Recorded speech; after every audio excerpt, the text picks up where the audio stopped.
Hey, what's up, good people? It's Jay Ray, the co host of Q Points, and I wanted to come to you because there are two really important ways that you can support our show.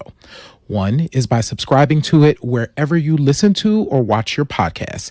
Q Points is pretty much everywhere.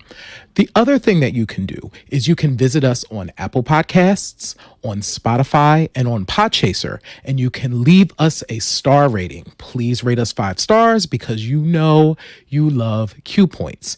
And on Apple Podcasts and on Podchaser, you can actually leave us a written review. It's not required, but it really does help to spread the word about the show, and it helps people to discover it as they're looking for new podcasts to listen to. We're always appreciative of you supporting Q Points. We thank you so much for all that you've done for us so far, and enjoy the show.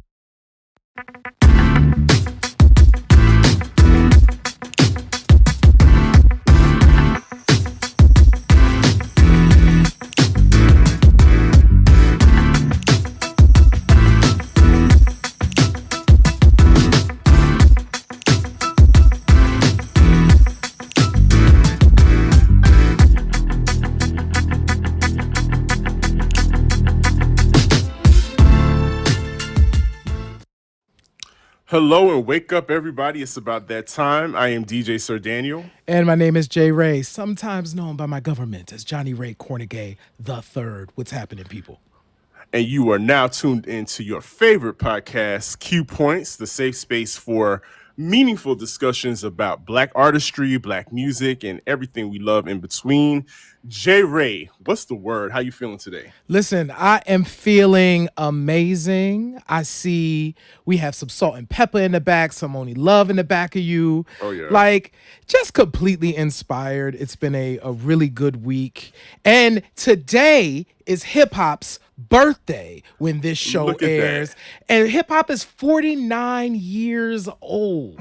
Listen, we up there. We getting up there. We got to be careful about how we dip it low, and because if we dip it low, we can't get back up, and that's just a part of life. It's just what it is. But we could still party and have a good time with the best of them. Yes. How are you, Sir Daniel? You know what? I'm pretty dope. I'm really in a good space. Had some great opportunities this past week through my 9 to 5 job, where I got to make some connections with some great people in the community, in hopes of making a pipeline for the people that I work with to improve their lives. I did something I haven't done in a long time. I went to a play. It was a matinee. It was dope. It was really for children, but it was such great writing that it sparked something that I forgot about within me, which was my love for reading when I was a kid. I went to a play called The Incredible Book Eating Boy, playing down at the Alliance Theater here in Atlanta. I think this will be the last week of their run. So, but it's coming back for anybody who's interested to check out the Alliance Theater here in Atlanta to see when it will come back into rotation. But other than that, I also have an update for you. I want to hear all about it. I'm assuming this is about monkeypox. Tell me everything. You know it's about monkeypox. So me and the homie, the bestie, we drove all the way down by the Flowery Branch where the Falcons play. Well, no, not where they play, where they practice. Down to the public health department where they were providing the monkeypox vaccination. Surprisingly enough, we got there super early. My appointment wasn't until 11:45. Okay. We got there at 9 a.m. We walked. All they said was, "Oh, do you have an appointment?" I said, "Yes." It was like, "Just fill this out, have a seat, and we'll call you in a second." Literally, just like that. We weren't in there more than 15 minutes, and that's including the time that they ask you to sit and chill out just in case you have a reaction, so you're there. Um, Very, like I said, super quick and easy. You got to come back in next month for the second dose. I had no reaction. Not even. I felt just a little bit of soreness in the injection site, but that's it. So far, so good. Nothing has. nothing is out of the ordinary. And so I'm really glad, like again, like I said last time, I'm really glad that people in the community are and connecting the dots for other people. Like, hey, this is happening over here. They have slots available. Go ahead and get your vaccination there. So it was super helpful. And, the ride down was fun. It wasn't that long. We cackled the whole time down there and laughed. And I just had a great time. It was a great way to start off the week. Nice. And on my end, it's interesting. So speaking of community, I got a inbox from my brother literally just a few hours ago. And it was about the fact that the Philadelphia Department of Health were scheduling appointments for the monkeypox vaccine. Now, mind you, that's not where I live, because I still haven't heard anything about where I live and in my county. Another conversation.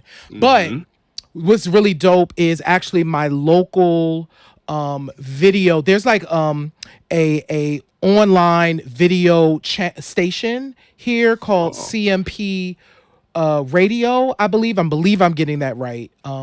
But the doctor there, Dr. Motley, she is talking about monkeypox, I think, tonight. So I think that conversation is taking place tonight. So within Chester, there are people that are beginning to have this conversation, and that's really, really dope.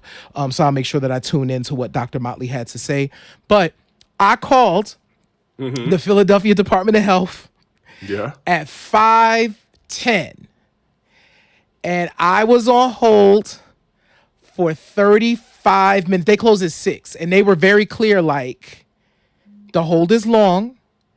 Wow. We close at 6. You might get disconnected when it's time. Wow. So at 5:35, I was still number 10. I started at number 20, and it took me about 30 minutes to get to number 10. So I wasn't going to make it. What I realized is that I was not going to make it.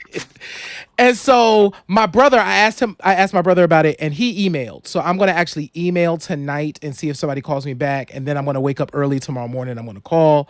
So I am now in the loop-de-loop of trying to get an appointment. So that's my monkeypox update. But as me and Sir Daniel have said, y'all, monkeypox, one, is not an STI.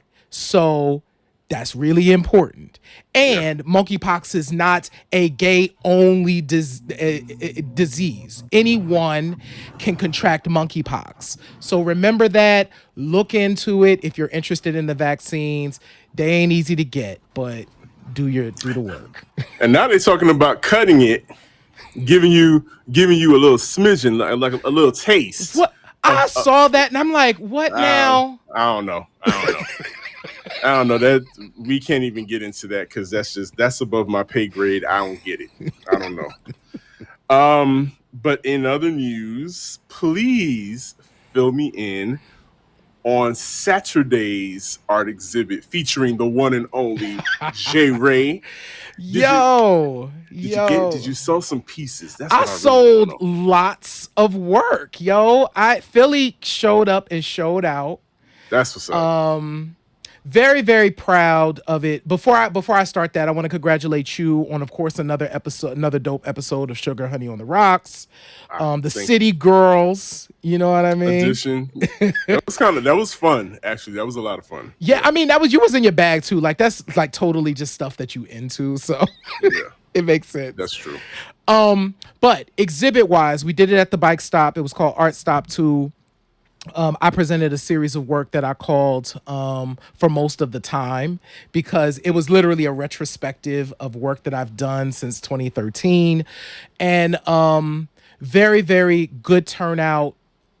We were on the third floor of this bar. Most people had never been up there, me included.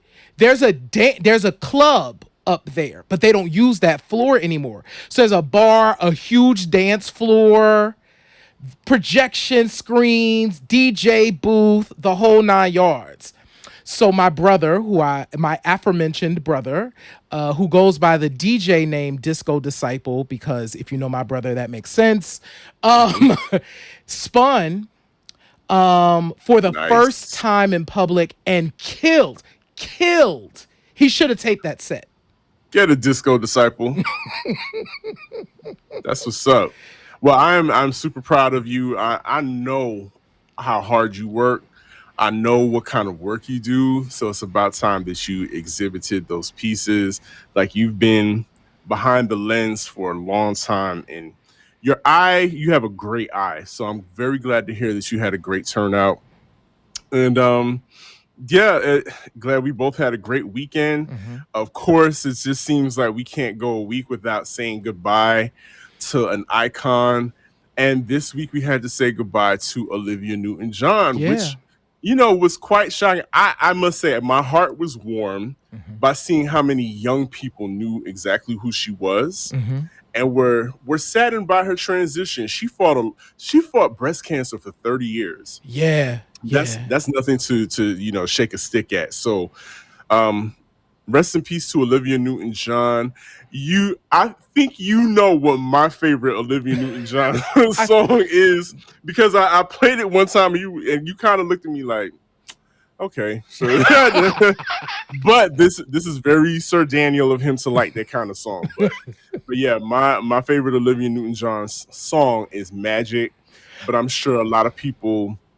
Yeah, see, that's the Magic face. is a great tune. Like Magic is, of all the Olivia Newton-John songs that I know, Magic is my favorite. I have a fondness for Xanadu just because that movie. Yes. God bless Xanadu. I will probably watch it this weekend.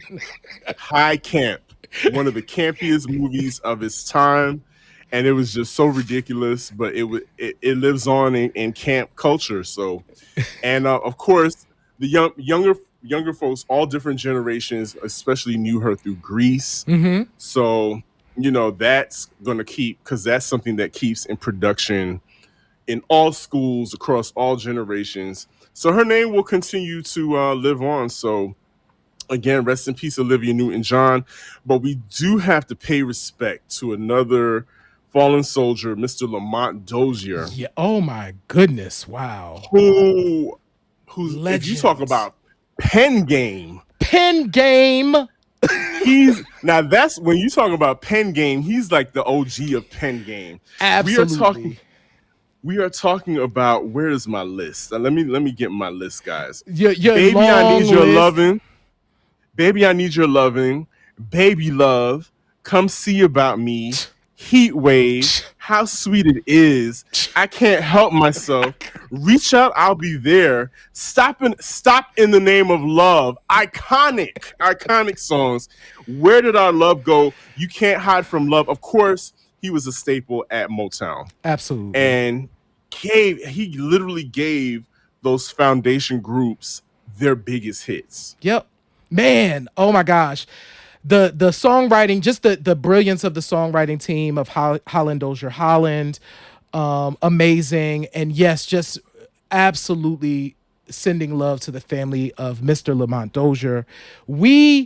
Our existence as music lovers, he is the foundation of why we do what we do here at Q Points. Like those songs that you just named off, we can sing every one of those songs. That's the mark of a legend.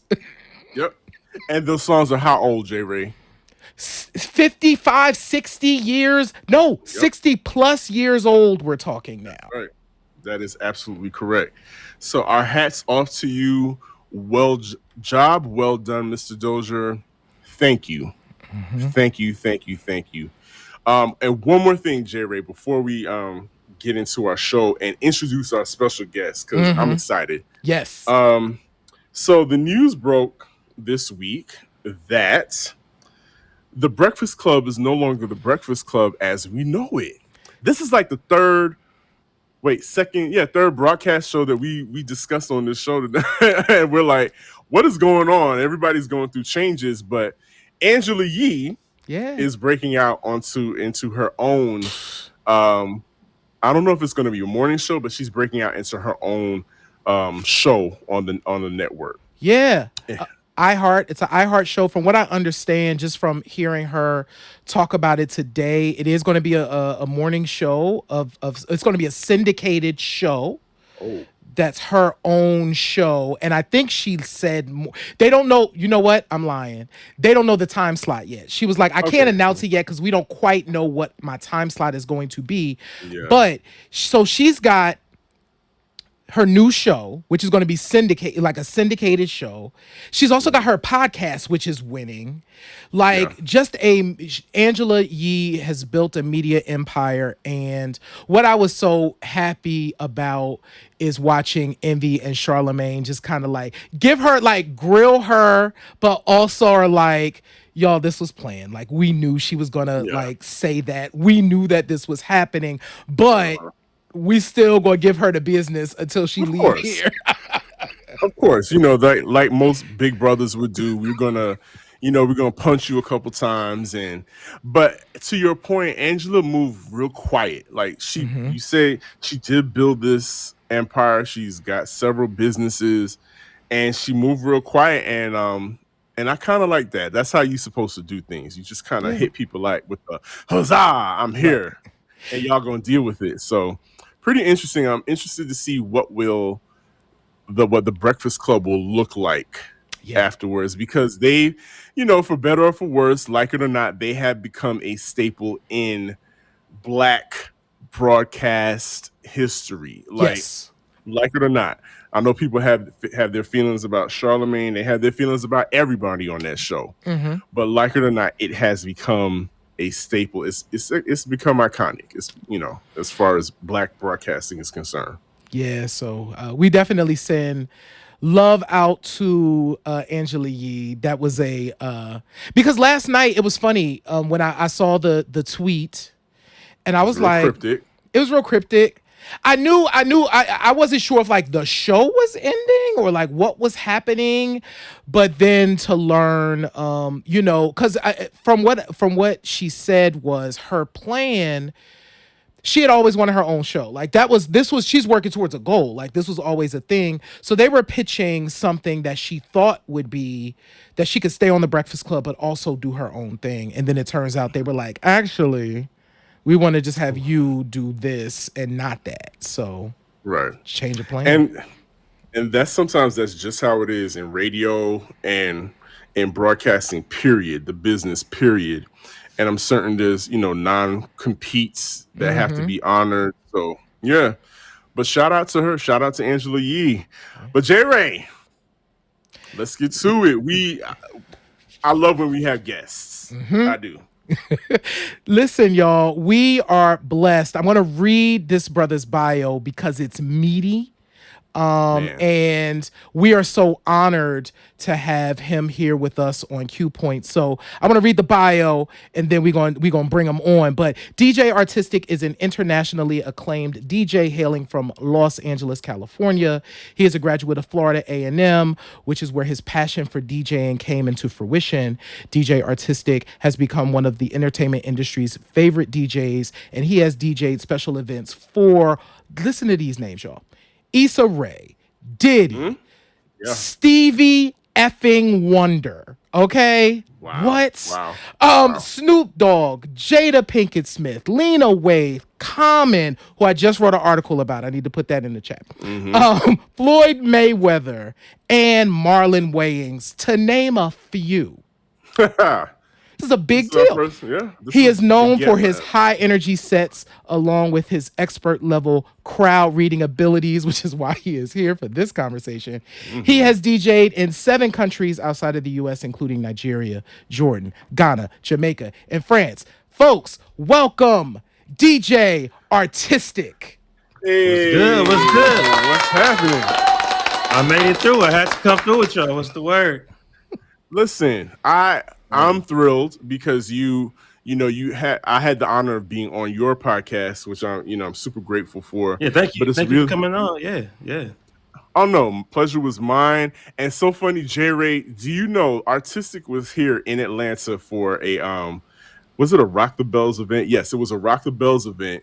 We were in the Yeah. same space Yeah, and yeah. walked right past each other. didn't, I was looking for my people, and he was, of course, on a mission doing what he was doing, and we just kind of like pew, two ships in the night, just walked past each other. Then I was like, later on that evening, I was like, hold up. He was here in town. Get out of here. And he's always in Yeah. town. He's always traveling around.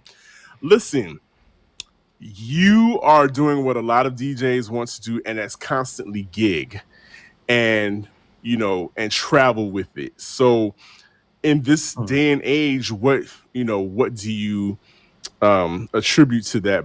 It's a blessing, because it's a blessing, You're to right be about able that. to Though. consistently. It's something. Yeah, it's something that I can't take for granted at all. I would say one of the main reasons I gig so much is just, I mean, aside from me doing it forever, because a lot of DJs have been doing it forever too, of course, but it's just because I've been able to kind of expand and hit so many different crowds. It's where a lot of times on the surface, it just sounds like, all right, you're a hip hop DJ or R&B DJ, and it sounds limiting on the surface, but it's so much beyond that, because it's about, can you tap into each and every crowd that likes different types of hip hop and R&B? At this point, we have a full full decades of hip hop, and R&B can go 7, 8, 9, 10 decades depending on what you call R&B.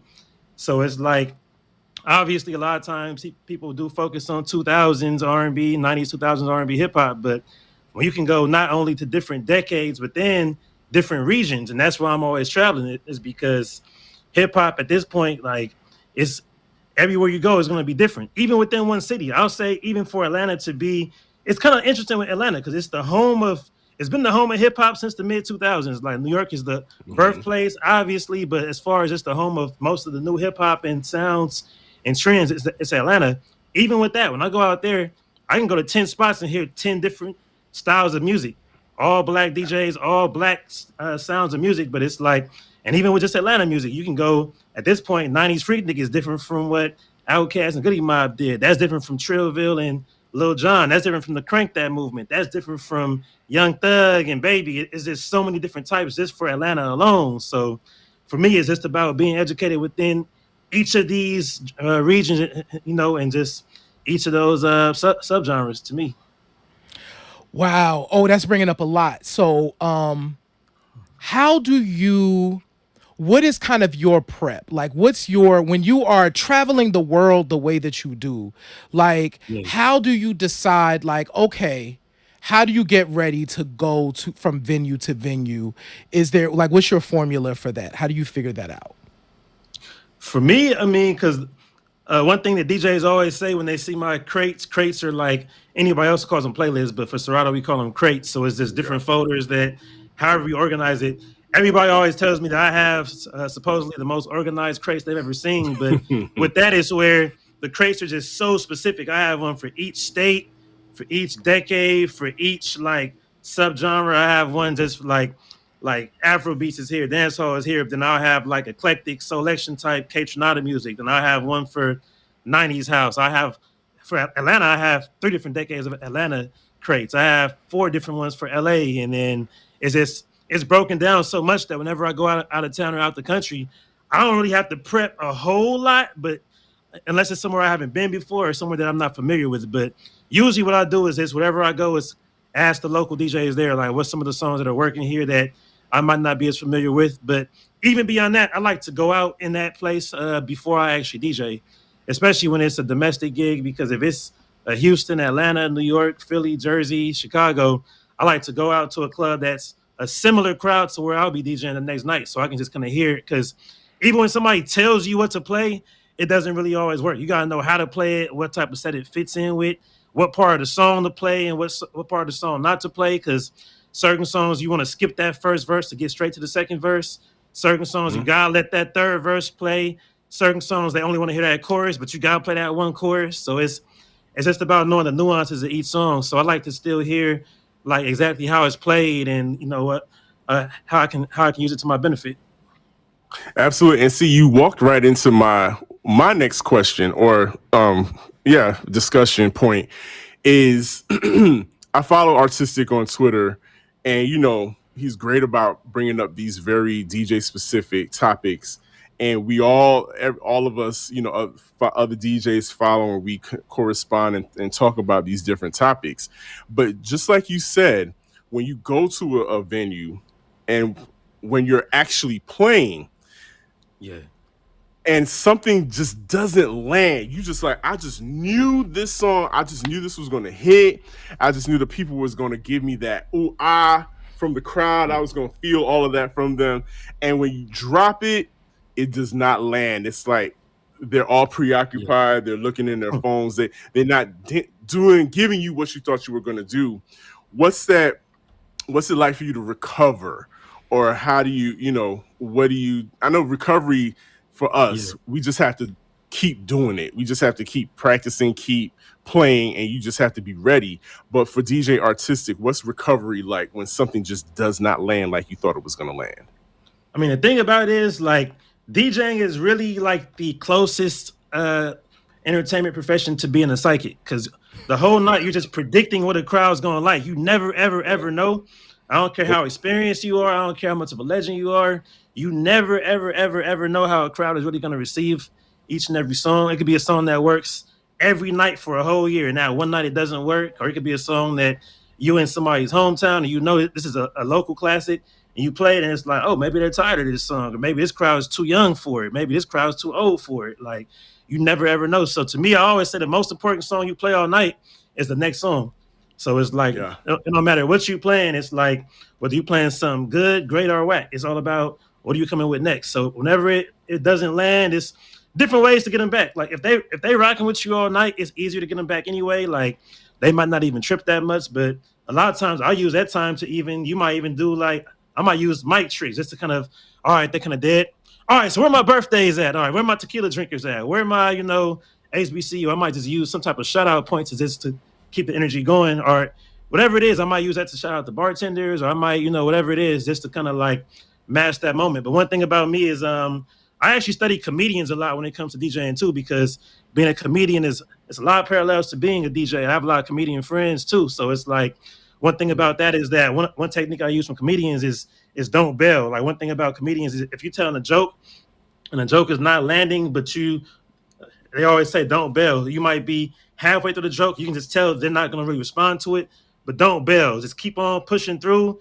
Do whatever you can to kind of hype it up. And then if it doesn't land right away, just switch up the whole topic, but just pick out something. While you're still saying that joke, have something in your head to get them back. So the same way with DJing. Like if I play a song and it don't land, I'm not going to just switch it within 4 bars. Like, oh, it didn't work. It's certain songs I'm still going to let ride for a verse or a chorus at least.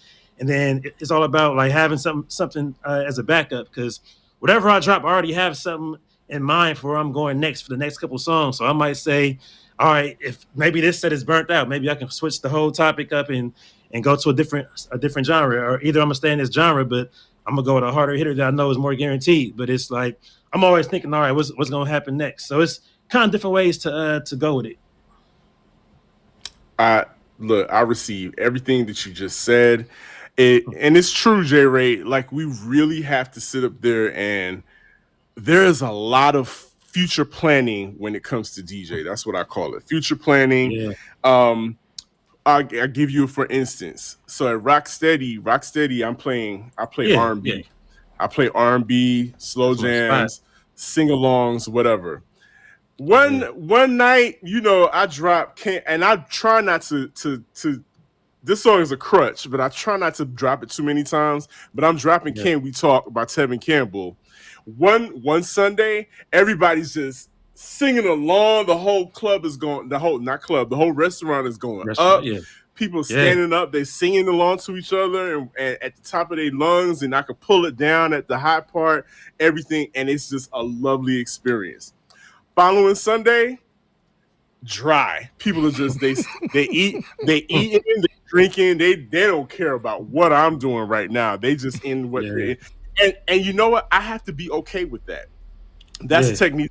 That's something that I came in with. I have to be okay with the fact that they're preoccupied. They're doing what they're doing. My job, like you said, is just to keep it moving and to keep the next song be even better and continue building. So So J Ray, when you hear DJs talk like this, we really put a lot of thought into what we do. I think DJs deserve a lot of respect for what we do. We spend a lot of money on equipment. It's not a game out here. We really are working. It's all So, facts. Yeah. you know what? Before we jump into, because to DJ Sir Daniel's point, there's something we want to chat about with you that I'm sure you've heard about over the last week or so. But just that idea of like crowds, like how have you seen, if at all, like how do you think how do you think crowds have evolved in kind of like our current TikTok moment, like in the way that folks consume music? Do you see a change in how crowds behave? It's where so when I was in Atlantic City, Jersey, doing the NAACP convention, they had me doing the youth parties too, as mainly the college crowd. And with college crowds, I feel like the more and more time goes on, I feel like basically is where a lot of times younger crowds just have a very short attention span. But overall, I think one of the biggest changes I've seen is that DJs aren't always the ones to break music first, and people don't always respond well to brand new music. So it's always funny when I do see people on Twitter and Facebook talk about DJs play the same exact songs and they don't try to play anything new and break new music.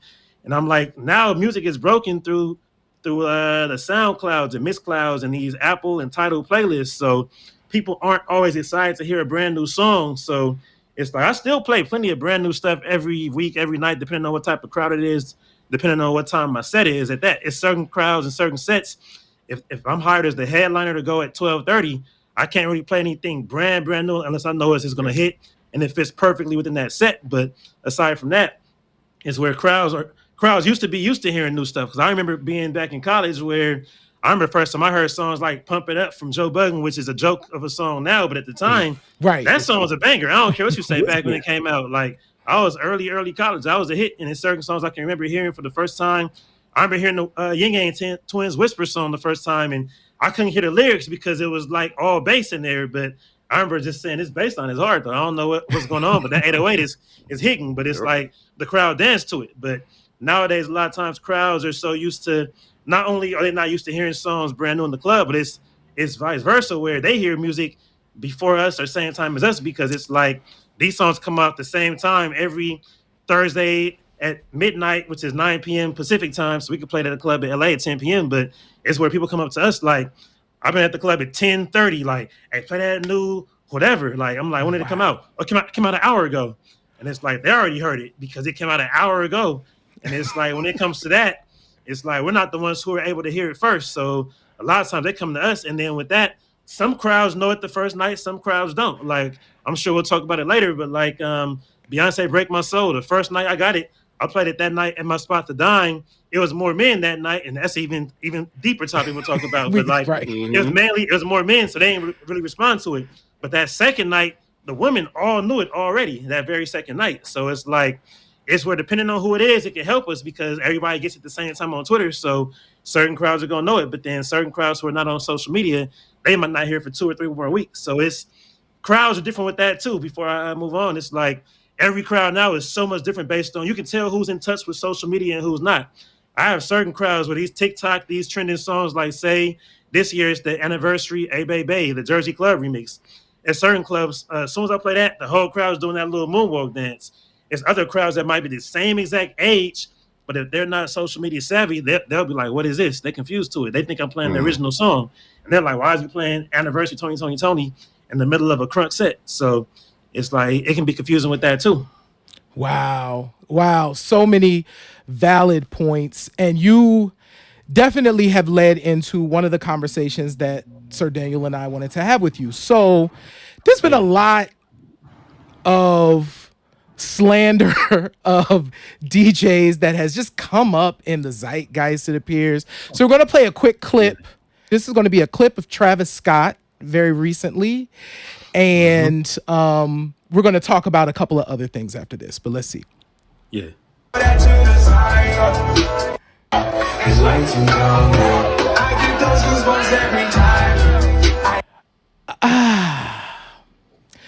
You talking about hurting my soul? Yeah. Woo. Yeah. It's like, for what? What was the purpose?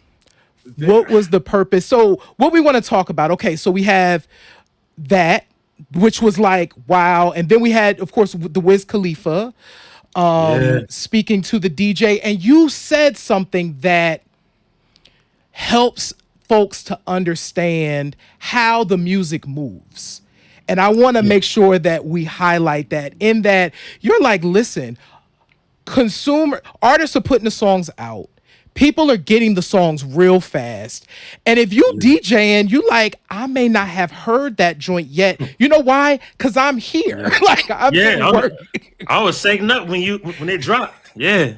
Exactly. And here you come pushing a flash drive in my face where I might be in the middle of something, and then I have to worry about switching over from, it might be a CDJ, and I have to worry about switching over from a CDJ to a flash drive, then have to scroll through your whole catalog that you have on there to find the song that you're talking about. I don't know what the cue sounds like. I don't know. I don't know if it's mastered. I don't know if the song is dissing the club owner. It might be dissing somebody who's in there with us. It might be dissing me. Who knows? I ain't heard it yet.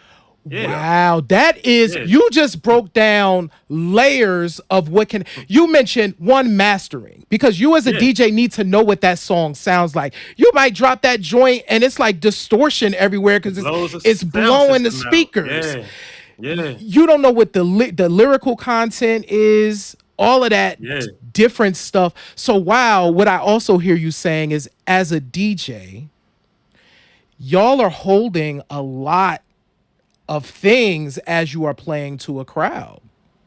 Yeah, because it's like you never know what the song is really saying. Because especially if it's a brand new artist or a random artist, or even somebody asking for something that I haven't heard before. It's like I can hear it for 5 seconds in my headphones, and I can tell within those 5 seconds, all right, that beat is cool enough so it can probably work sonically, production-wise. But even with that, who knows what the lyrics are saying? It might be homophobic. It might be anything that's offensive to the crowd there. So it's just like, it's still a risk and a gamble for us to play a brand new random song that we haven't heard yet. We never know what's on it.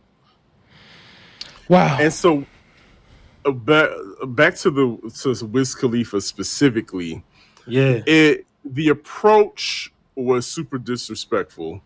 The approach was really violent and aggressive for no reason. I mean, he said what his reasons were behind his behavior, but I still don't see the merit in it, in that kind of behavior.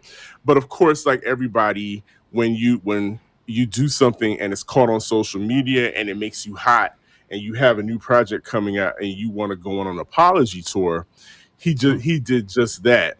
And he went on somebody's show and he gave an apology, kind of, sort of. I guess you call it that. Yeah. And so I know how I feel about it. I wanted to hear from you. Like, do you accept Wiz's apology, as it were?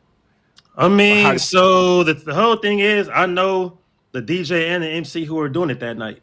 Like, I saw Mikey literally the day I saw that video, the same exact day. So it's like, it happened the night before. It happened on a Friday. I saw Mikey that Saturday. We were just talking, chilling. Like, he didn't mention it. I had no idea. So a few hours later, my homegirl sends me the video, and I'm just like, wait, that happened? And it's like, it's where, of course, when you talk to the DJs and the MC, and then you talk to, or you hear people who claim to be with part of Wiz. I mean, not even just that. Even I know folks from Wiz side who were there too, and some of them were my folks. So it's like some of them kind of had their explanation of what happened. My whole thing is, it's one of those situations where no matter what they did, if they didn't push him, if they didn't cuss him out, if they didn't do anything disrespectful, they don't deserve to be pushed. They don't deserve to have their hats thrown out in the crowd. I feel like Wiz kind of picked and chose his target. I feel like is where he was pushing them, but he would have did that to every DJ. I know DJs who, especially some of my homies from LA, I'm not even gonna say who they are, but there's certain ones who, if he had did that to them, it would have been a problem right there and outside. It would have been where, as soon as he left the stage, it would have been a problem if he had even made it off stage. You feel me? So it's like, it's one of those type things where that's another reason why I don't respect what happened. So it's like, I heard what he said, his apology. Maybe I didn't hear the whole clip, but what I heard, I didn't hear him actually apologize. I heard him explaining what happened, and he was saying, like, some of these young DJs just need to be kind of hazed or trained, and kids ain't, don't get spankings anymore. Whatever he said in those terms was like, he was almost making a joke out of it to me. So I feel like with that, I mean, I'm not gonna say I'm never gonna play a Wiz song again. Like a lot of us were saying that we haven't been playing this music lately anyway, which is where like, he's never been a club artist. Of course, he had We Them Boys. He had songs that we obviously did play, but it's like overall he's more of a vibes artist and a club artist anyway. But it's certain songs that he's featured on with my homies. I mean, he got songs with Ty Dolla $ign and Problem and Snoop and everybody else who's LA who we rock with. So I'm gonna still play those songs, obviously. But it's just like overall, I don't believe in canceling every single artist for everything that they do. But because of what he did, he apologized. I mean, I'm not gonna say I'm gonna forever cancel him and erase his music, but I still don't rock with what he did. So that's all I can say. I don't agree with what he did, how he did it. As far as with Mikey and you know what they told me how it happened from their perspective, it's like even if they did mess up, even if Tron was talking over the song, Tron is a type, he the homie, but he can get hype. He can talk a lot. He might be, you know, bring this song back, whatever it was. They're the resident DJs for that club where they do it often anyway. It wasn't like the whole party was Wiz's album release party. It might have been a flyer that said Wiz album release party. That don't mean that the party was thrown for Wiz. Mm-hmm. It happens to be a club that's every week. They happen to have him there as the guest host. So it's like in that moment, who knows what they were thinking? They might have felt like the crowd's not rocking with whatever we do. So Tron might have been trying to hype it up. He's a type that's going to be, hold on, bring that back. No, there's a hit right here. You know, it's Wiz Khalifa, brand new music. He's right here with us. You know, you need to get more hype for it. So it could have been that. I wasn't there to see it. But overall, I trust their judgment. And Wiz is a professional. He's been doing it forever. So I just wish he hadn't taken those measures of actually being physical with it. That was too much. Yeah. Wow. That was yeah. So thank you so much for weighing in on that. That is definitely both Sir Daniel and I seeing that was like, no. Unnecessary. Absolutely. And I'm such a fan of DJs. Obviously, I work with a DJ every week, and my artistic career essentially started with DJs. So, and I believe in the power of what y'all do. So, yeah. So, I got a question for the both of y'all. Yeah. I'm really into tech stuff.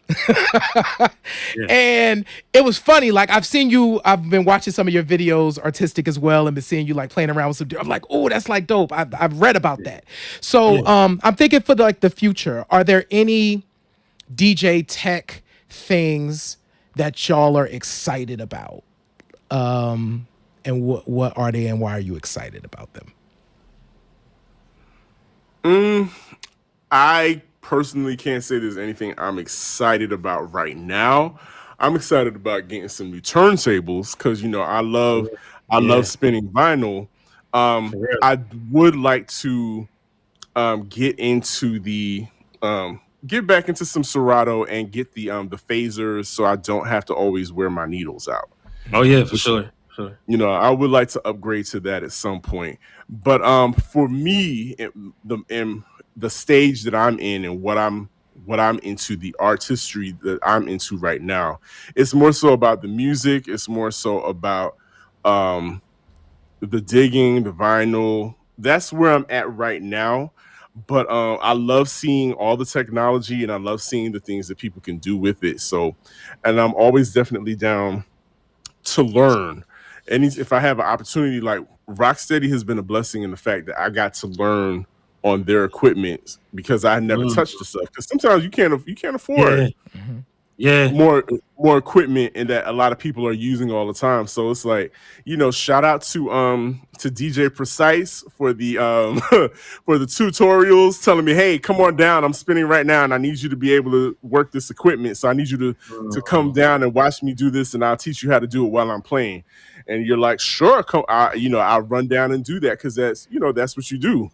And so that's pretty much it. But artistic, I'm sure there's some tech that you are really getting into now because things are getting smaller, they're getting more compact. And for me, I did get the Rev 7. Like I've always been, I won't say I've been anti-controller. It's just that I never liked controllers. I never liked how they feel. I never liked anything about them. And also the interface. I'm very picky about just the mixer interface. So the fact that the Rev 7 is the same as the S11, S7, S9, because like even with effects, like I'm a type that just loves using the effects. I used to be a producer before I was a DJ, so I like to kind of play around with the effects, not to where it's masking transitions, not to where it's like masking any skill or deficit in skill, because that's how some old heads see it. They see it like, or if you gotta use effects, you using that because you can't blend right. It's like I don't have to use an effect, but it adds to it. It's just adding flavor to it. So with the Rev 7, it's my favorite controller because it's all in one piece, and it's the closest thing to feeling like turntables as not turntables aside from like the Rain 12. So it's all in one piece. It's easier to connect. So I don't use it all the time. Whenever I'm actually doing an event where I can have a writer and have somebody set up equipment for me, I'm still gonna get an S11, S9, and turntables. Period. But when it comes to something that I have to bring my own equipment to, and I don't feel like having to bring out my turntables and mixer, that's the easiest thing. So that's probably the best thing that I've been using recently. On the flip side, I've mentioned on Twitter that now there's a whole new debate with some arrogant folks who are anti-laptop, and it's like, that. And it's mainly what I've heard. I don't want the homie DJ Crooked to say that I'm stereotyping EDM versus hip hop again. That's a whole other story. But basically, from what I've heard, is more so EDM DJs more so than hip hop DJs. But they're just bringing flash drives to the club, and there's some hip hop DJs I've heard too who bring a flash drive and plug it into the CDJs, and you don't have to have a laptop. And it's like, to me, that's a good backup option.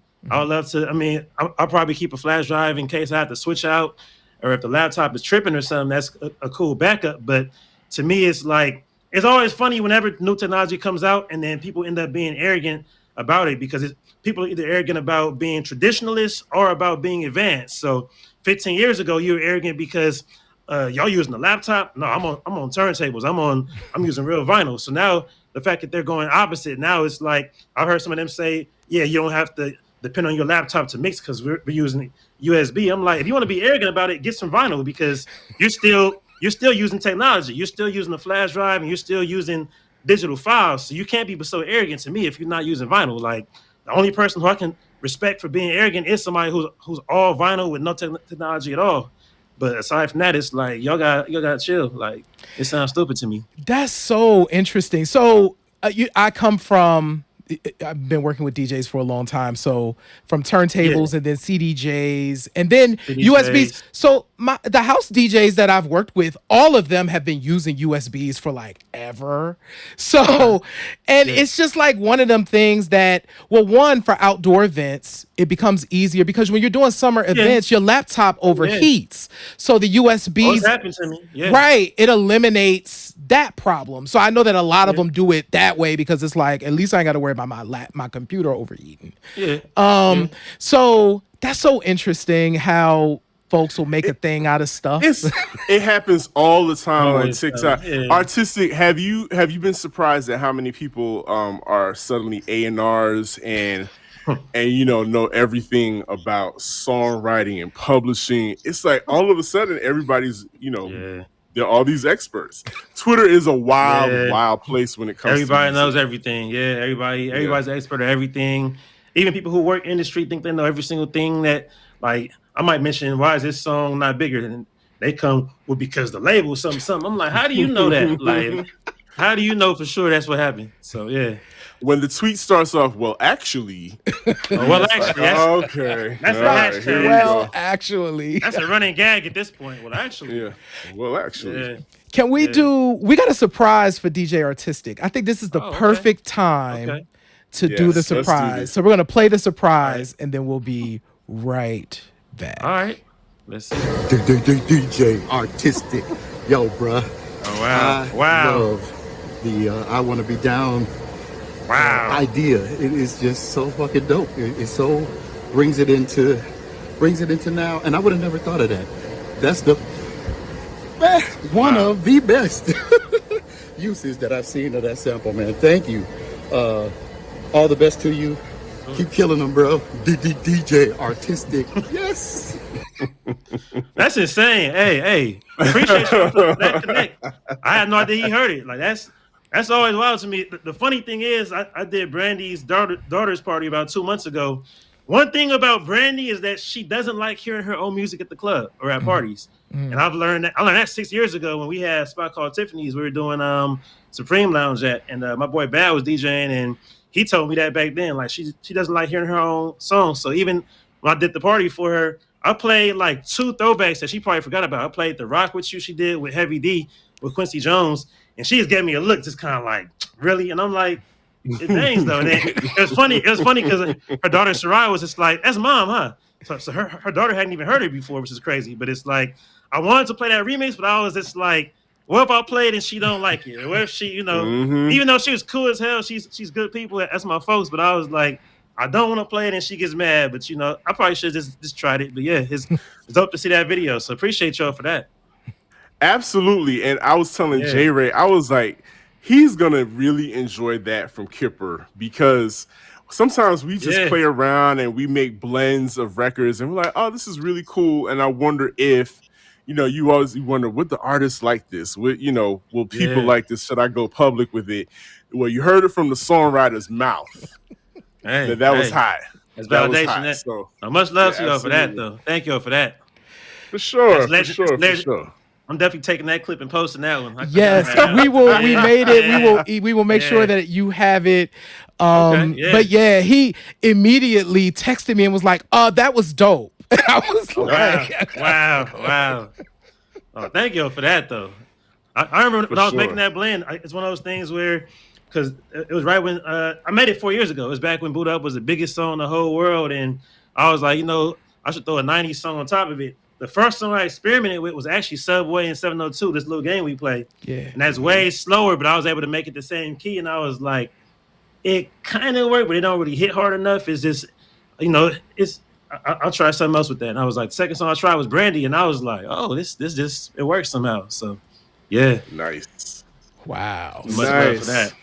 Yeah. That's what's up. So I'm glad we had that moment with Kipper. Shout out to Kipper Jones. Friend, family to the show. We're having a really great time with DJ R-Tistic, going down memory lane with some of his best blends. Shout out to Kipper Jones, friend and family to the show, for that shout out. But now's the time that we really get into the topic that we really called upon you to discuss. Because again, Twitter is a wild place all of a sudden when it comes to music and music opinions. Everybody's got one and everybody is an expert. Of course, everybody's been talking about Beyonce's latest album, The Renaissance, or just Renaissance, which dropped a week ago. And a lot of people were enthused and excited because it was a throwback to ballroom. It was a throwback to club music, to dancing. People were excited. People that were excited about that club atmosphere and dancing again completely embraced it. But then, of course, there's always going to be some pushback. And we kind of saw this coming all the time. We kind of saw this when Drake, a few weeks prior, dropped his album, and we saw some pushback to him from the same section of the community that we're about to talk about this evening. But of course, it came to fruition in one single tweet, and this was the tweet. I was like, J Ray, we got to talk about this. This gentleman, Mr. Mess, which I think is a hilarious name in of itself, tweeted that Mr. Mess, that there's been a number of conversations around Beyonce's Renaissance album that have been dope. In the future, please include hetero Black men because we love Bey too and can bring a different perspective to the discussion. Thanks. I believe all of this probably came up for this gentleman because a lot of the promo behind the album, a lot of the talk around the influences of the sound were centering queer culture, centered around ballroom culture, which is of course largely Black and Latin and gay, and so I automatically, the Black cisgender heterosexual men shut that down. They were like, I don't want nothing to do with that. They don't have nothing to do with me. So she ain't make this album for me. And then it became about, well, what about us conversation. And automatically, the first thought to me was, well, for one, honestly, the music industry, and this is my theory, This is my hypothesis. The music has been centered around women and marketed towards them. The songs are written about them in order to engage them and to make them move. We all know DJs, artistic, you can back me up on this. When the women start moving and start dancing, that's when the men follow. And Of so course. it Yeah. kind of was like, I hear what you're saying, bro, but not right now. This ain't about you. Kind of just enjoy the show. If somebody pulls you out on the dance floor, enjoy that. But what is your take on that, on his hot take on this whole Renaissance? I'm surprised I haven't Situation? seen that because I would have had to light him up because I'm like, what are you talking about? Like, what is the point? Like, even when I'm DJing, like, I'm not gonna say that I solely cater to women, but it's 90% of everything I play. Maybe I'll even say 95% of everything I play is, even if it's not catered to women for every single song, I'm never gonna play anything that's not catered to them, that turns them off, that makes them, makes them sit down basically. Like the club, as you said, it's all about what women are into. And I guess he's speaking sonically. Is he talking more about the themes? Is he talking about the content or the sonic production of it being ballroom and being of, if he's talking about the sound of it in that sense, it's like, I don't care what he's saying. I feel like, because one thing I can say, so basically, not sure if you want me to go this far yet, but just from what I've been seeing, the response from when I play it is really for the women. And of course, like the gay men love it too. As far as the hetero men, just from what I watched, they don't mind because it's women dancing. Like who cares Exactly. how ballroom it is? Who cares if it's 10 girls dancing and their two gay cousins or homies hitting the Vogue one time? You're still seeing women dance to it. And it's like, why would you be mad? Like, I can go dreams and nightmares in 15 minutes. Just chill. Go get a drink. Go buy them a drink. They're gonna be tired by the time they finish dancing to it. So make sure you got them a water and a tequila shot so you can have both. Keep them hydrated. Like, why are you mad at them for having that moment? So to me, I could care less if men are not vibing to it. And it is funny because a lot of times when I DJ, the funniest moment I can think of was a couple years ago. I'm doing a day party that was all day. Like the last hour, I'm done playing all the hype, new trap, hood, whatever. I'm just going sexy. I'm playing Prince. The women got up more hype than they had got the whole night. I'm playing Kiss. And one dude walked up, "Hey man, can you play some Money Bag Yo?" And my response, I didn't say anything verbally. I just pointed. And there's nothing but women dancing. He was like, all right, I get you. I'm like, yeah, like, why would I play Money Bag Yo right now? What the fuck is your problem? Like, that don't make any sense. Like, at least say Drake or Chris Brown, but Money Bag, you want me to play Time Today after Prince Kiss? That don't make any sense. So a lot of times I feel like it's funny because sometimes guys are just all about that. And it's where I've done parties where one issue is that when it comes to a bottle service type club, they want you to play nothing but what caters to the men because they're spending money. But it's like, if I'm playing nothing but stuff for the men, the women aren't dancing. They're just sitting there bored. And I've done parties where, like, I'm looking and it's just like, I'm playing these trap songs and the women are just kind of halfway into it. They like this one hook. They on their cell phone, but they put their cell phone down and they look bored. It's like, I'm playing something for them. And then I play stuff for them. And the bottle poppers feel like, well, we spending money. We the ones who paying for them to be here. So you got to carry to us. And I'm like, no, it's not about y'all. Like, if I keep playing what y'all want to hear, they're going to leave. So I don't care why You know what this is? Okay, so this is bringing up exactly what I have experienced when I go into the clubs. So, one, let me say I'm a dancer. I literally go to the club to dance. And I'm Facts. very, very specific about, like, I need them BPMs to be just right. I need your blends to be just right. I need you to take me on a journey. I need to know that you got me on my experience, right? And if there's one thing that I want brothers to know, and this is in response to that tweet and the other feelings that are kind of out there. So I've finally listened to Renaissance, and it just sounds dope. Like, I would dance to these songs. Like, I would dance to the songs because they're like dope they're like just dope songs.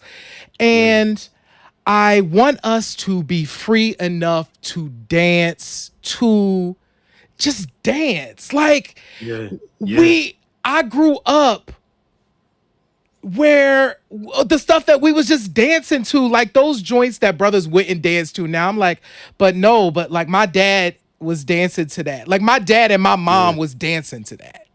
Yeah, yeah. And I just want us to like leave it behind and be like, listen, go out there and dance with her. She's dancing right now. She may want you to come out there, but you have to be free enough to go out there and It's move.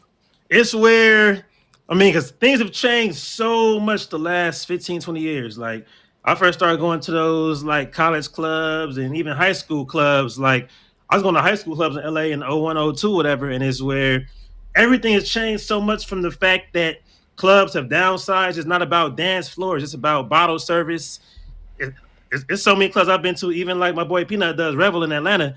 It's literally nowhere to stand except for if you have a table in a section. Like I went there solo, and I Wow. was like, where do I go? It's a bar. If I'm not in the booth It's with him, it's just a terrible. bar, and it's just like it's all And for bottle hookah. service and hookah. And- It's just and all hookah. about hookah. Get rid of them. I don't know what them It's all hookahs I everywhere. don't even get. I'm gonna sound old, but I don't even get the point of feeling lightheaded from hookah. But anyway, it's just like it's the fact that like it's that so people are just not used to dancing because it's a combination of these places being bottle service along with the music. The last 10, 12 years, it's like, of course, I grew up loving. I love the trap stuff from back in the day, and I love the crunk music, and even with crunk versus trap. If you think about that difference of like, yeah, we call T.I. had trap music in 03, 05 is when you really started calling what Jeezy did trap. But the last 10, 12 years is what you really see is the trap era. Even when Jeezy came out, that was fresh out the crunk era. Even with crunk, mid 2000s, you might not be dancing with a chick, but it was still energy. You still jumping around, dancing, pushing, elbowing. But the trap era is more so along with the hookah and just like the cell phone Instagram era where you just kind of vibe into it. You're not really there dancing. So a lot of times folks don't even know how to just dance to a song. So it's just the music has changed so much that now it's created a clash because even back then when you had the crunk song, you had the Nuck If You Bucks and the We Ready, all those songs, but you also had the R&B version of that with like a Sierra doing you heard the Cherish doing Do It To It, where it's still a crunk-ish type of production. And then on the flip side of the crunk, you had the upbeat, the Lil Jon Ying Yang Twin songs, which is still Lil Jon, but it's a whole different tempo. So you dancing to it. The last 10 years is where you just have these trap type songs where it's like, even when you have an R&B song that's more of a trap song, it's still more vibey. Like you can't really hear Bryson Tiller in the club unless it's the last 10 minutes, you know, it's a sing-along. So it's where people are just not used to having dancing music. The only songs that really were made for dancing the last 5, 6 years are like blatantly polar opposite when it's these songs for more so for kids. When it's the Whip and Nene, when it's the you Your Daddy's Instructional Son. songs. Instructional. So Instructional songs, either it's yeah. instructional or it's just a vibey song. So it's just like until the women came back the last 3, 4 years with all these more upbeat songs with the City Girls, Lakia and Meg Thee Stallion and Cardi. Until that era came, a lot of folks are just not even used to dancing. So and speaking of what Beyonce is doing with these songs that have that house influence, that's what it was in the early 90s. I'm too young to even know about dancing to the house and those types of like the Crystal Waters. I knew Crystal Waters 100% Pure Love from watching Video Soul in 94, but I never was at a party hearing it to dance to it. So even that's kind of new to me. I don't even know what dance moves to do to these. I saw a video of a dude Get doing your it. life. Get your life. All I know is I can two-step. So yeah. There was a lot of, let me just put it like this. There was a lot of powder sprinkled on the floor, a lot of stretching, a lot of just making sure you had first of all, nobody cared about what they look like after you finish dancing. You know, we definitely care more about how we present and how we look when we're in these functions now that nobody is paying attention to or releasing themselves to the music, which is a shame, you know, because people are missing out. I believe on a philosophical level that especially if Black men gave themselves more permission to free themselves, to allow themselves to enjoy things, to enjoy simple things like a song, then there might be a reduction in violence. There'll be a reduction in violence towards each other and hate and whatnot. But that's just me and my hippie vibes thinking about these certain things on that level.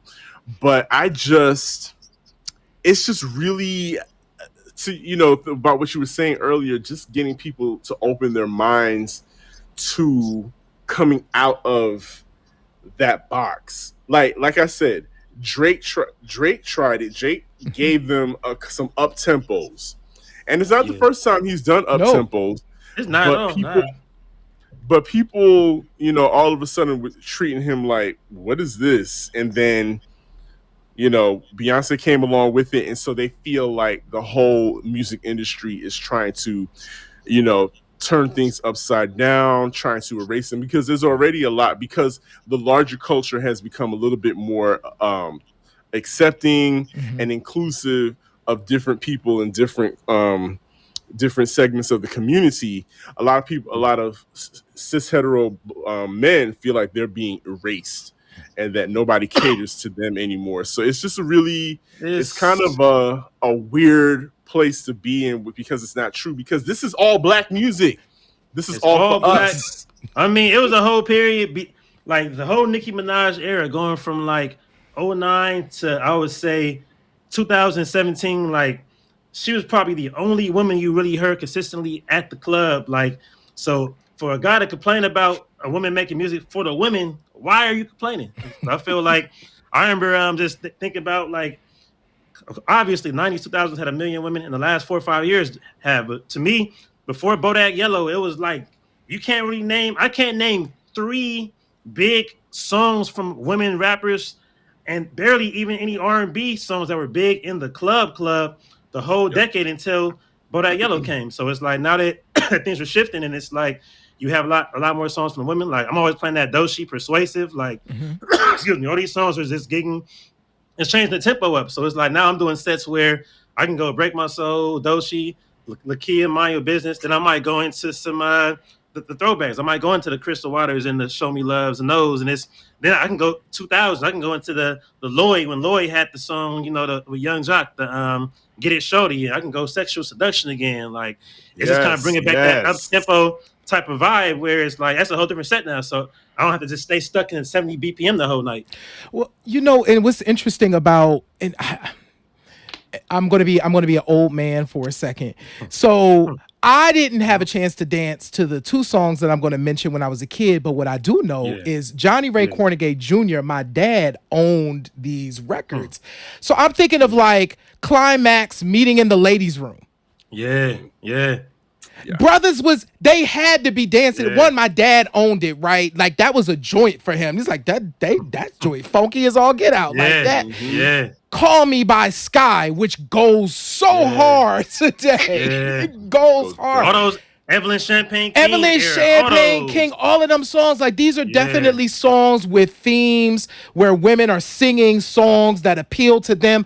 But at the same time, I know that men were dancing to it too, because I know men who own these records. So easy.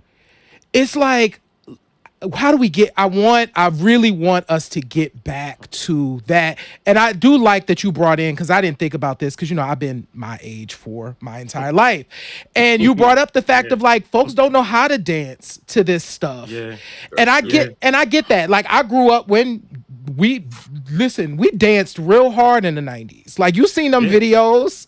We had dances. They had names and everything. I mean, to me, I feel like it's all different types of things. Live is regional too, because I feel like one thing with Beyonce doing a lot of this house type music is that I didn't personally know that black folks even created house till 20 years ago, because I grew up in LA, where when we heard anything that sounded like house, for one, a lot of folks called it techno and still call it techno, because on Power 106 in the early 90s, you heard techno a whole lot, but you didn't really hear house in the same sense. But overall, I didn't realize that music was even for, I would say, from us. So even when I remember the Crystal Water songs, I remember Show Me Love, but I saw that as, okay, black folks are making music that Madonna was making. I didn't realize that came from us. So it's like, took it from us. Yeah. So it's like, looking back, it's where it's regional, because the East Coast, like, I learned that because my folks from Jersey and Chicago and Detroit and Philly were telling me, no, we used to party to this type of music. I didn't know what percolator was till 02, 03, and I heard that at FAMU, and I'm like, this is a weird beat, and I love it. I don't know what I'm listening to, but this is fire. So it's like, it's regional too, and I'm realizing that even with Beyonce's album, it's regional, and I don't like saying class in that sense, but it's a class element to where it's received at. Because even when I posted today about Beyonce making this upbeat music, my boy Spider-Man's a DJ out in Memphis. He was like too bad it ain't gonna work in Memphis because Memphis, all they want to do is turn up, and turn up to them means just trap and twerk music all night. It's not gonna work as good in certain cities, but more so when it's to me, it's not gonna work for hood crowds as much. So if I'm going to a hood crowd, whether it's Atlanta, Texas, or LA, or New York, I'm not gonna expect to hear it. And if I'm doing a hood club, I'm probably not gonna play too much of the Beyonce album. But whenever I have a crowd that's more of what we jokingly call the brunch crowd, the brunch boot crowd, or the champagne crowd, the HBCU crowd, it's gonna work way better with that crowd. So there is a big division with that with black crowds too. It's definitely when I go to a hood club versus a trendy club versus a HBCU / brunch / however you want to chop it up crowd. That's three totally separate crowds. It's certain songs that could work in all three. It's certain songs that can only work in one or two of those. So with Beyonce, it's only gonna work in one or two of those. Yeah, and you know, and what's interesting, thank you so much for your insight, because it also reminds me, and Sir Daniel, you know this too, like that's always been true. Like there was certain, there's nothing new at all. Like there was certain joints that, to your point, could cross over into like multiple environments, but you probably wasn't dropping like the Barry White joint at the same club you was playing the Parliament joint, because the people that was expecting one probably weren't doing the other, or was this a different vibe? You know what I'm saying? And and especially I started thinking of things like Go-Go in DC. Go-Go, DC, easy. You know what I'm saying? So there's like particular crowds that would be like. Go to Baltimore. Baltimore, 45 minutes away. You don't even hear Go-Go Baltimore. Absolutely. So it's always been a different, and what I truly think, and Sir Daniel, I've talked to Sir Daniel about this. First of all, white women vocalists have been doing exactly what Beyonce and Drake did for decades. They get international acclaim for these dance records, and they be going off. I own so many, like Jessie Ware's last album, sick. All disco and house music. She got all the acclaim in the world. And I'm like, it's an international thing to do. Like they've always known, like you fall off a little bit, do a disco record in the 2010s, and you probably gonna win internationally because it's what happens. Like, because outside of the US, this stuff, house and disco, has kept going. It never stopped. Not at all. It evolves a little bit. They kind of change the sound up a little bit, but and one thing too with that, as far as it being different crowds, like I'm thinking about even like when I first started DJing, it took me a minute to realize that being at FAMU, this is a college FAMU student crowd. There's a hood local crowd, and like I mentioned it on Twitter last week, like the first time I realized a radio hit versus a club hit, because it's like I remember 08, the biggest song on radio was that Usher and Jeezy, that Love in This Club. So I'm doing more of a hood club, Florida. So I'm playing more of the Florida local stuff and had them going. I played some random LA songs that they didn't know, but they fit because it was still an upbeat, kind of twerking type, whatever it was. It worked. I remember at one point in the night, I said, I ain't played that Usher yet. That's the biggest song. I played the Usher. That was the song that cleared the floor out.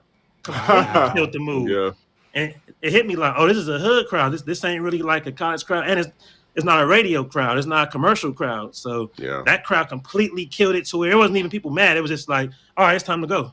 Like they left the room. And I'm like, so crowds have always been different. And the funny thing, before I move on, is that think about the 90s. Like one thing about us being older, like we're all guilty. We all love saying the 90s was so dope because we had Wu-Tang, Snoop, Mary J, Jodeci, TLC. Back then, nobody liked all those groups at the same time. Right. Nobody loved all of them at the same time. You didn't love Black Moon and No Limit and Sugar Free from LA and UGK and Be More Club and Go-Go. No, you love what you love, and you probably hated other stuff. You like it now because we older and we appreciate it, but it's kind of the same thing happens now. It's where people who love Beyonce album might not love this. I'm not gonna say Lil Baby because he's commercial, but it might be a local Atlanta rapper that they don't love as much. Even like NBA YoungBoy. YoungBoy is huge with the kids, but you play him for a 30 and up crowd, they don't know. I'll be like, I heard this, but I don't want to dance to it. Exactly. Who is this young man? What is he saying? What is he saying? NFL young man, whoever he is. That's how it is. But to your point, artistic, you're absolutely right, and that's what makes what we do a service to the community, because so many of us make different types of music, and we need to be able to celebrate it all and provide spaces for all of these different brands of music to be celebrated, and to and I think we just got to keep doing what we do, and hopefully people find some release and find some peace in what one of us is playing. If it's me doing all vinyl or doing R&B slow jams, or playing it at a hood club in LA, whatever it takes, hopefully the artists get appreciated and the crowds get the release that they need, because we're still going through it. J. Ray and I were talking off the air about how these past few years people physically are tired because of everything that's been going on, from the pandemic. This decade, man, physically worn out, and the only that's why people had such a strong reaction to Renaissance. Because it's a release. It's a release, and it takes them out of their reality. And we have to respect that. If nothing else, if we could just respect that about each other, and let people enjoy. I love this. That's a Twitter saying, "Let people enjoy things," and that's very true. Let people enjoy things. And, you may not. It may not be your taste, but let people enjoy things. We're all trying to, make it to the next day, because we just don't know what's around the corner. And hopefully your friendly neighborhood DJ, R-Tistic, or Sir Daniel can help you get through that. That's all you're here for. Man. That's what we're here for. We are that bridge between the artist and the crowd. So R-Tistic, this has been like super dope having you here, having your perspective. I knew you would be the perfect person for this show, for this episode. Please let the people know where they can find you and how they can keep up with you and come party with you. Oh, for sure. Follow me Instagram, Twitter at DJ R-Tistic. I'm on Twitch under R-Tistic 310. I'm based in LA, but I'm always traveling, so I always post wherever I'll be at on there. So I'll be at, of course, FAMU Homecoming. I'll be in Miami for Labor Day. New Year's Eve, I might be out the country. We'll see about that. But just whenever you're in LA, I'm at the Dime each and every Monday. Monday probably sounds random, but that's why it's popping, because LA people don't have real jobs, so they be partying every night of the week. So it's like they'll be there till 2:30 a.m. So yeah. So no, appreciate y'all for having me, for sure. No doubt. Absolutely. Man. Absolutely. J. Ray. So check it, y'all. And next time I'm in LA, R-Tistic, I'll make sure that I stop out there. I've been in LA twice before, never going twice this year. So I have to come back out to LA again. Same. I've been threatening to head out there myself. Gotta make it happen then. Make it happen. Oh, we gotta I'm percolating. We gotta do a thing. We gotta see the homie Daryl. We gotta see Daryl is out there. It's a lot. You got and I have to see if Kipper with you too. Bring EB from New York. Make EB come from New York too. Make him fly out. Yeah, if we can get him away from his Reby Jackson CD, his Reby Jackson centipede moment. He loves a centipede. But no, for sure. Centipede. Yeah. We'll see if we can get Kipper on that too. Kipper's from LA as well, so Okay. So, folks, make sure that you, of course, are following Q Points. Make sure that you subscribe to Q Points on Apple Podcasts, on Podchaser, and on Spotify. Make sure that you leave us a star rating and a review. It really does help us to spread the word about the show and, tell people all about it. So make sure that you do that. If you are following us anywhere and you're watching this on YouTube and you're like, I don't subscribe to them on YouTube, just go ahead and hit the subscribe button, hit the little bell notification, because we have separate YouTube content. And if you like, oh my God, this show was really dope, you can leave us a tip. click the button to leave us a tip. That'd be really cool. And if you like, I really, really like them, just become a member, a full-fledged member of Q Points. You get all of our exclusive content, as well as you get to talk to me and Sir Daniel, which is really, really cool. So we're excited. And thank you again, R-Tistic, for being with us today. Of course, though. Appreciate y'all. Absolutely. Oh, if you're in the Metro Atlanta area this weekend, make sure you come out. My crew, my family, West Fundamentals, we are getting together at JB's Record Lounge on Saturday for, I think this is the first time we spun together. Is it for the? No, this will be the second time for the year, but we're getting back to where it all began at JB's Record Lounge in the West End. If you follow me, you know exactly where it is. But if you're out there, come on out. There's going to be lots of vinyl specials and sales and whatnot, and we're just going to have a good time. Because when we come through on the vinyl, we completely rock out and just have a great time. Absolutely, absolutely. This has been a great show. Listen, so much. So we appreciate it. DJ Sir Daniel, what do you have to tell the people? It's what I always say, kids. In this life, you have a choice. You can either pick the needle up or you could let the music play. I'm DJ Sir Daniel. I am J Ray. And this is DJ R-Tistic. That's me. I'm R-Tistic. Signing out. Appreciate y'all. And this has been Q Points. We will see you on the next go round. Peace.